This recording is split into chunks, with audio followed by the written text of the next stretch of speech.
Ada 4 relawan yang membersamai hijrahnya Nabi. Yuk kita bahas satu-satu. Maksud saya apa? Supaya malam ini relawan laki-laki, relawan perempuan mendapatkan ilmu hijrah dari relawan hijrah yang memfasilitasi dan membersamai Nabi. Gimana cara menjadi relawan sejati yang dibimbing Nabi? Dan itu tidak cukup dengan tepuk tangan. Satu, Ali, anak muda yang luar biasa, orang di antara pertama yang masuk Islam di kalangan remaja sampai pemuda. Tapi kenapa saya sifati dengan relawan dulu di sini? Karena Ali itu pribadi yang saking melihat benarnya tuntunan Islam ini melalui Nabi, beliau bukan hanya bersedia mengorbankan keadaan tenaga, pikiran, bahkan nyawanya. Ali, ya Rasulullah, saya dan Abu Bakar sekarang akan berangkat hijrah. Baik ya Rasulullah. Bahasa kita ya, di bahasa kutipan nih. Ya, kalau enggak saya disclaimer dari awal, ntar dipotong lagi videonya tuh. Kamu bersedia jadi relawan? Siap ya Rasulullah. Tapi pertaruhannya kematian. Siap ya Rasulullah. Tidur di tempat tidur saya. Itu yang diincar oleh 100 pasukan khusus dari Quraisy. Pasukan khusus yang disifati dalam sirah, itu binatang sekecil apapun terdeteksi. Yang diincar itu Nabi Muhammad, tempat paling utama, tempat tidurnya. Ternyata yang diminta berkamuflase, diminta untuk dalam tanda petik menyamar seperti Nabi ada tidur di situ, itu Ali yang dipilih. Mau nggak jadi relawan tidur di situ? Dan seumur-umur saya belajar sirah sampai malam ini, saya tidak pernah menemukan Ali protes kepada keputusan Nabi. Jangan saya Rasulullah, Abu Bakar aja yang tuaan dikit. Saya ada. Siap ya Rasulullah. Saya tanya ini, kalau Anda relawan MTMC, kemudian ada tugas yang dibenarkan oleh syariat, datang ke tempat bencana, yang pertaruhannya mungkin nyawa ada di dalamnya, apakah siap? Apakah siap? Apakah siap? Siap Anda itu karena berani atau karena ingin mengikuti tuntunan Nabi? Ayo. Nah itu bedanya. Kalau yang berani banyak. Kemarin yang mengevakuasi turis dari Brazil yang jatuh di Rinjani, luar biasa. Kita berikan apresiasi. Kita puji dengan baik, kita sokong berikan semangat. Ada keberanian 600 meter turun ke bawah, suasana gelap, kabut asap. Kemudian baru naik sedikit, tiba-tiba kemudian sudah gelap, tidur di samping mayat. Ya, apa bedanya? Berani iya, tapi apakah keberanian itu dikerjakan dengan niat menunaikan tuntunan syariat? Itu bedanya. Anda berkontribusi menjadi relawan itu karena Anda ingin ikut dalam aksi sosial sebagai bagian dari MDMC, atau menunaikan nilai syariat yang dilekatkan pada nilai persyarikatan Muhammadiyah. Itu bedanya. Jadi kalau Anda terlibat di MDMC, jadi relawan, tangguh, berani, terdepan, yang di belakang terbelakang, siapkan helm terbaik, siapkan rakit terbaik. Kalau cuma menampilkan itu, jangankan Anda, yang lain pun banyak. Mungkin perahu karetnya lebih hebat dibandingkan yang kita punya sekarang. Tapi bedanya apa?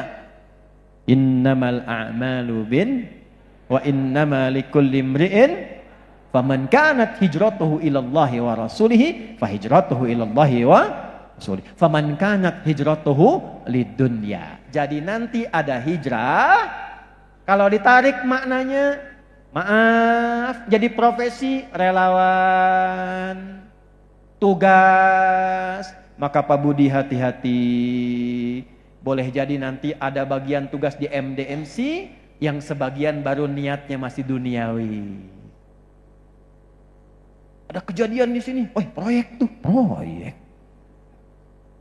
Betul kalau proyeknya dimaknai akhirat. Tapi kalau dimaknai dunia, maka Anda belum hijrah. Ali itu. Maka pelajaran pertama, kalau sudah ada kegiatan yang disiapkan, sudah ada rantai komando yang disusun, maka disiplin. Tugas, siap. Letakkan, siap. Komando, siap. Jelas? Dua, Nabi bergerak, jalannya memutar. Kemudian Nabi istirahat dulu dalam satu bukit, dalam sebuah gua. Namanya apa? Tuh, nah kalau tidak ada hadiahnya cepat jawabannya. Pertanyaan saya, yang mengantarkan makanannya siapa? Kan tinggalnya itu tidak sebentar. Yang menyiapkan makanannya siapa? Sayyidah Asma binti Abu Bakar. Diantarkan kemudian oleh Abdullah bin Abu Bakar. Kadang beliau bawa sendiri sampai ke pertengahan. Tiba-tiba Bu, maaf, di tengah-tengah itu makanan itu tidak sepenuhnya bisa diikat dengan baik. Itu sampai merobek bagian kainnya. Satu jadikan sabuk untuk bajunya, satu lagi untuk ikat bekal makanannya untuk Nabi dan ayahnya. Maka disebutlah dalam sejarah dengan Dzatun Nitaqain, seorang perempuan yang punya dua sabuk istimewa dan diistimewakan oleh Nabi SAW. Siapa yang sudah pernah lihat Gua Thur, langsung ke tempatnya? Belum. Jarak dari rumah Nabi ke situ kurang lebih 6 kilo. Tingginya ke atas kurang lebih 1000 meter. Jadi Anda kalau cuma menyebut Asma binti Abu Bakar, nggak pernah lihat tempatnya, nggak kerasa bagaimana perjuangannya. Saya ke Gua Hira aja Pak, ini izin nih Prof. Ya, Prof. Hanif di Madiun nanti, ya Prof. Harun di UMS. Mungkin nanti sedikit dikoreksi nih pelajaran-pelajaran sejarah kita. Karena sering kalau ditanya cuma menyebutkan tempat, tapi tidak pernah tergambar di mana tempat itu. Sekarang ada AI. Nabi menerima wahyu di Gua Hira. Saya pernah naik Bu sampai ke atas. Dari rumah Nabi yang sekarang jadi perpustakaan ke Bukit Cahaya Jabal Nur itu kurang lebih 6 kilo. Dari bawah naik lagi 700 meter ke atas. Sampai atas turun sedikit ke bawah agak curam. Jadi tidak mudah menerima wahyu itu. Jarak dari rumah Nabi ke titik gunung Jabal Cahaya itu Jabal Nur itu melewati 5 bukit lagi. Jadi Rasulullah itu naik satu bukit turun, naik satu bukit turun lagi. 5 bukit baru sampai Jabal Nur, naik ke atas 700 meter, turun sedikit baru sampai Gua Hira. Demi dapat wahyu membimbing kita. Sayyidah Asma Bu, jalannya kemana? Ibu tahu nggak rumahnya Abu Bakar itu di mana posisinya? Kalau yang sudah pernah berangkat haji atau umrah, saya berdoa, yang belum mudah-mudahan disegerakan ya. Tidak cukup dengan amin, nabung tuh ya dari sekarang tuh. Ini ada Zen Zamzam, Grand Zamzam, bayangkan saja. Yang ini Safa, Istana Raja, sebelah kiri dari sana, kalau sini kanan, kiri dari sana, Zamzam, ada jalan lorong, ada Hotel Hilton yang lama. Yang batu batanya warna krem kurang lebih. Itu kalau Anda lurus naik sedikit tangga ada musola, itulah kediamannya sahabat Abu Bakar As-Siddiq dulu. Di situ lewat bukit lagi. Jadi Sayyidah Asma itu bawa makanannya Bu, naik turun bukit. Kemudian mau lepas itu bekalnya karena nggak ada penutup, sobek bagian bajunya saking cekatannya diikat, yang sisanya jadikan sabuk, naik turun, naik turun, naik turun. Bekerja sama dengan adiknya Abdullah. Pertama, ibu kalau sudah mau jadi relawan, sudah harus siap berkorban dan punya sifat cekatan. Karena tidak mudah.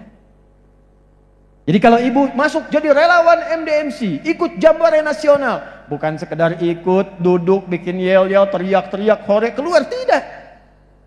Ketika Anda sudah menetapkan jadi relawan, artinya Anda siap menghadapi tantangan yang tidak biasa, karena Anda adalah perempuan-perempuan muslimah yang ditakdirkan menjadi pribadi yang luar biasa.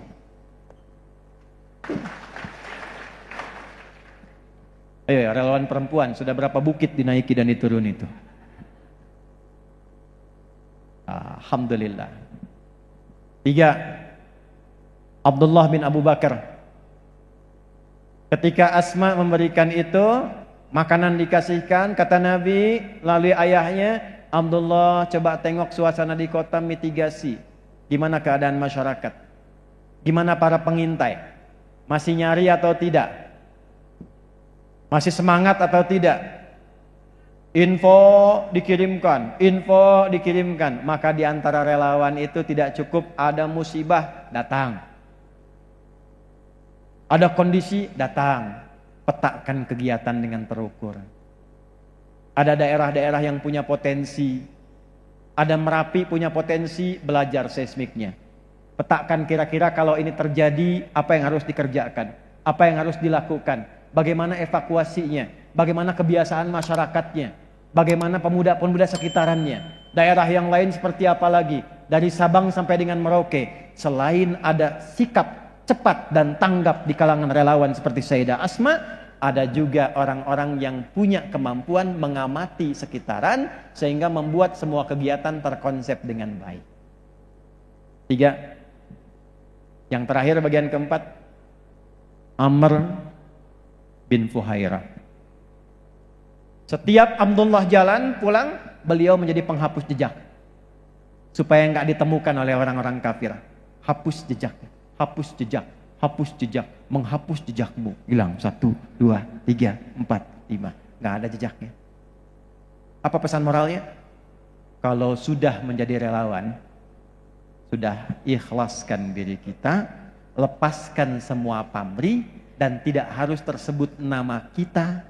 Biarkan semua karya kita tertulis di langit dengan nilai-nilai yang utama, sekalipun namanya atau spanduknya tidak bertebaran di muka bumi. Itulah bedanya MDMC dengan relawan-relawan yang lainnya.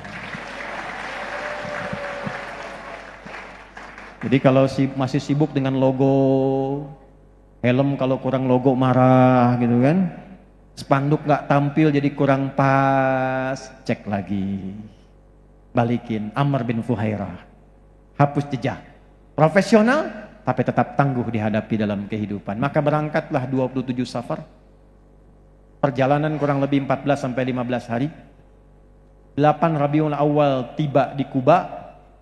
Yang pertama dilakukan Nabi, ini nyambung nanti ke tugasnya Kiai Fathur Rahman, adalah membangun masjid. Membangun apa? Masjid. 4 hari dibangun masjid di Kuba, yang sampai sekarang abadi nilainya dan menjadi satu di antara masjid yang dikunjungi oleh Nabi setiap Sabtu, yang nilainya lebih tinggi daripada atau setara dengan nilai haji dan umrah, atau setidaknya umrah. Setidaknya apa? Umrah di At-Tirmidzi. Nabi berangkat setiap Sabtu dari kediaman beliau dekat Masjid Nabawi itu sekarang di areanya, sampai ke Kuba setiap Sabtu beliau tunaikan sholat 2 rakaat dan nilainya senilai dengan umrah. Pahalanya bukan umrahnya. Yang mau saya katakan, lihat urutannya. Mau jadi relawan yang baik, mau menjadi pribadi yang baik, mau jadi orang hijrah yang baik, maka petunjuk Nabi mulai dari masjid. Saya ulangi, mulai dari masjid. Karena dari Kuba pun 4 hari datang sampai ke Nabawi ke selatan sekarang, daerahnya Madinah sebelah selatan, kembali yang dibangun oleh Nabi pertama kali masjid. Maka tidak ada maknanya kalau Anda ngejar sana, ngejar sini, tapi mohon maaf masjidnya kosong, hubungan dengan Allahnya kurang. Maka MDMC harus punya kerjasama juga dengan Majlis Tabligh. Bagaimana setiap tempat-tempat yang dituju itu, salah satunya ada program menjaga masyarakatnya supaya dekat dengan Allah dengan menghidupkan masjid. Ya. Boleh bikin pemetaan nanti Pak Budi itu ya. Nanti kita buat ke depan insya Allah, mudah-mudahan Allah mudahkan. Misal Anda punya program di mana, sambil menangani. Dulu saya datang ke Kutai, ke sana lagi, Leh Niah Bing namanya. Les Niah Bing itu dari Kutai Kalimantan Timur ke sana lagi, jamaahnya suku Dayak dan sebagainya, datang turun gunung melewati sungai, tapi masya Allahnya ceramah jam 2, jam 12 sudah datang pakai seragam dan mereka bikin bekal sendiri. Jadi Prof itu Pak Kiai, ada yang punya telur siapkan telur, yang punya ayam siapkan ayam. Di tengah-tengah saat akan dimakan ditukar, diacak. Jadi yang punya ayam belum tentu makan ayam. Bisa kebagian produk telur dari kawannya. Tapi yang hebat, mereka datang 2 jam sebelum ceramah dimulai, suku-suku gunung dari sungai, pakai seragam yang bagus, hanya ingin mengenal Allah dan Rasulnya. Ketika kita bangunkan masjid dengan izin Allah di dalamnya, bertambah gembiranya, senang, terawat, dan menjadi cahaya yang bersinar di sekitarannya. Yang mewakafkan bahkan dari kalangan tetangga yang Kristen. Mewakafkan tanah untuk masjid di situ. Sampai sekarang jadi pusat. Terakhir, setelah membangun masjid, gambaran tidak lupa dengan Allah, kembali jadi pribadi yang baik. Akha bainal muhajirin wal ansar. Nabi mempersaudarakan antara muhajirin, ansor, dan warga-warga lokal yang ada di situ. Maka dipersaudarakanlah oleh Nabi sesuai dengan sifatnya. Yang haus dengan yang punya minuman, yang lapar dengan yang punya makanan, yang tidak punya pekerjaan dengan yang punya pekerjaan. Tapi semangatnya dikerjakan dalam konteks kekeluargaan. Maka saya harap relawan ini bukan sekedar bersatu ketika ada satu program, ada pekerjaan, tapi bangun menjadi keluarga besar yang saling menyatukan. Saling support, saling mendukung.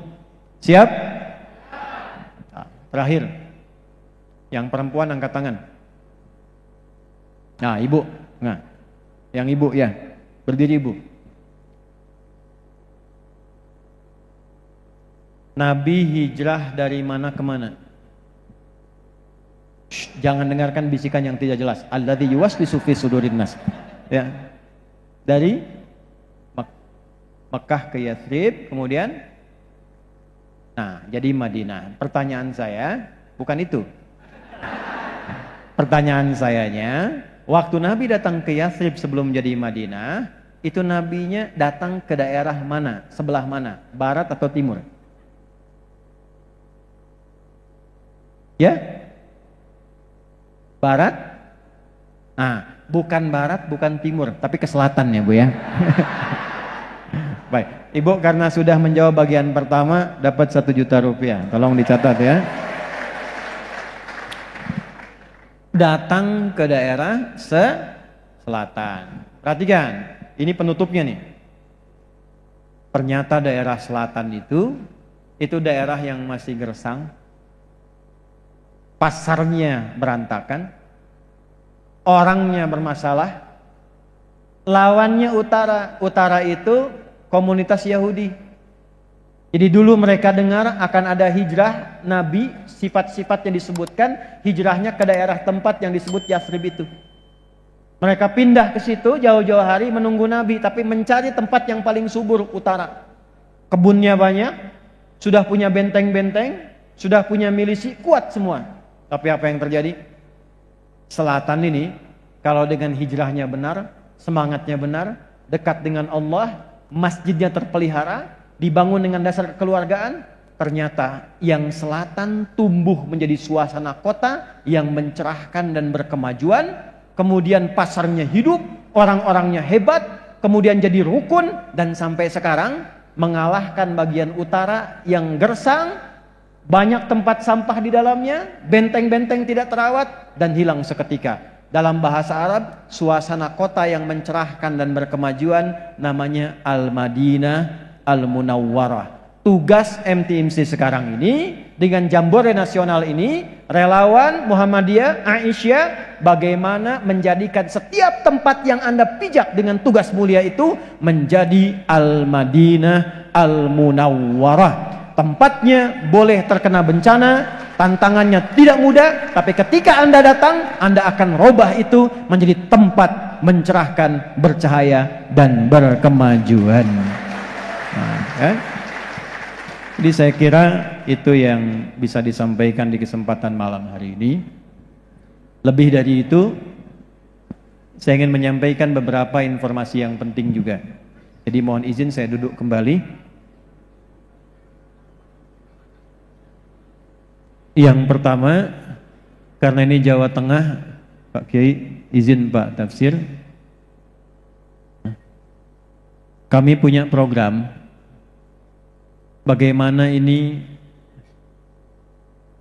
persyarikatan ini hidup SDM-nya kembali seperti kualitas orang tua kita dulu.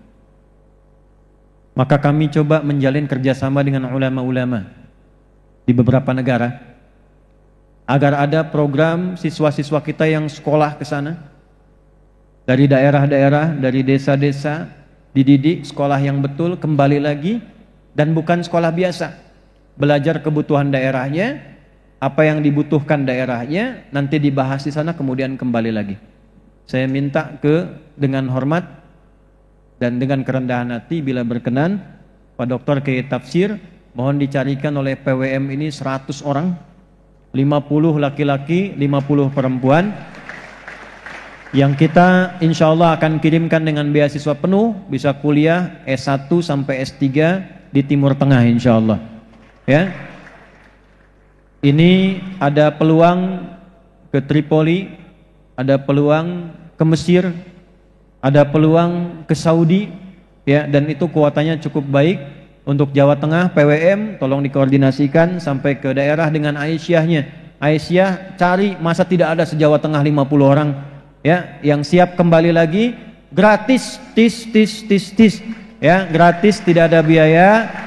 Dengan paspornya, kalau belum punya paspor, paspornya akan dibantu, terjemah kita bantu terjemahannya, tidak boleh keluar biaya. Sampai belajar, sampai S3, pulang lagi, kembali, bangun lagi daerahnya masing-masing. Jadi kita insya Allah nanti punya, ada kiai tafsirnya, kiai hadisnya, kiai fikihnya, perempuan ahli fikihnya dan sebagainya. Saya harapkan 5-10 tahun ke depan PWM Jawa Tengah insya Allah akan jadi sesuatu di masa depan, ya. Nah, dimulai dari sekarang ya. Syaratnya 2. 1, lancar bahasa Arab. Diam. Nih. Udah, kan masih ada waktu. Lancar bahasa Arab, ya. Upayakan. Ya, saya itu tinggal agak lumayan lama di Arab. Itu anak-anak kecil aja udah lancar bahasa Arab tuh. Jangan Anda bilang karena orang Arab. Tidak, unta ribuan tahun di Arab tak bisa bahasa Arab. Ya, cari beo Karanganyar tuh, bawa kemudian ke Arab. 2 hari sudah Assalamualaikum, kaifa haluk. Kalau mau bisa dilakukan. 2, hafal Quran 30 juz. Udah nggak usah Kalau tidak ditantang, tidak diberi tekanan, tidak akan pernah ada kekuatan kita yang tersimpan dalam diri kita bisa keluar. Anda lari paling cepat berapa kecepatannya, Mas? 70 km per jam. Kalau Anda tugas di bukit, tiba-tiba ada harimau dikejar, larinya cepat nggak? Kadang-kadang kita butuh tekanan untuk mengeluarkan mutiara yang terpendam dalam diri kita. Jangan khawatir, lidah orang Indonesia, apalagi dari Jawa Tengah, itu lebih lunak, pakai bahasa apapun mudah. Bahasa Arab gampang, bahasa Inggris mudah, mau pakai bahasa Mandarin juga bisa, ya. Ini Ustadz Fatur Rahman ini kan dari Jogja, ya. Tapi kalau sudah bicara bahasa Arab, nggak kelihatan orangnya, insya Allah nggak kelihatan Jogjanya. Beda dengan Cina, India, lidahnya kurang terlatih. Jadi kalaupun mau pakai bahasa Arab ketahuan Cina. Orang India mau pakai bahasa Inggris ketahuan. India nih. Tapi saya tiba-tiba ada di Mekah tugas 2010. Bapak-bapak fasih dengan berbahasa Arab, jenggotnya panjang, jubahnya besar. Kemudian saya tanya, "Kaifa haluk Sidi?" Apa kabar Pak? Apa jawab beliau? Abdi mati Tasik, katanya. Ternyata orang Tasik. Jadi ternyata orang Indonesia karena sukunya banyak, pulaunya banyak, lidahnya terbiasa terlatih berkomunikasi, dipakai bahasa apapun cepat. Jadi silahkan ada waktu belajar bahasa Arab, ada waktu menghafal Al-Quran. Nanti kita kerjasama dengan Majlis Tabligh, masjidnya dihidupkan, ada Tabligh Institute, Ustadz Fatur. Nanti kita kerjasama dengan At-Taisir Learning Center. Insya Allah mulai Jawa Tengah bisa menghafal Quran 30 hari 30 juz. Bisa ya? Aisyah siap? Siap? Alhamdulillah. Ada yang hafal 30 juz di sini? Ada tidak? Yang perempuan? Laki-laki ada? 1, berapa lagi? 2, mana lagi? 3, 4, 5. Istiqomah ya. Jaga yang baik ya. Saya kira itu yang disampaikan di malam hari ini. Semoga ada keberkahan dan manfaat untuk kita semua. Untuk yang di belakang, yang dalam suasana gelap, alhamdulillah di belakang hadir, saya sampaikan satu hadis Nabi sallallahu alaihi wasallam tersebut dalam Sunan Ibnu Majah.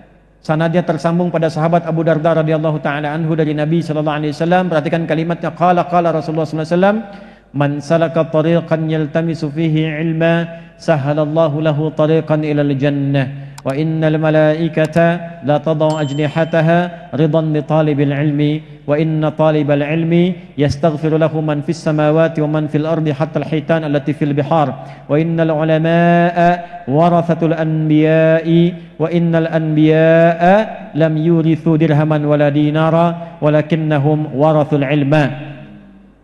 Al-hadis, siapapun yang melangkahkan kakinya menempuh jalan yang tidak mudah.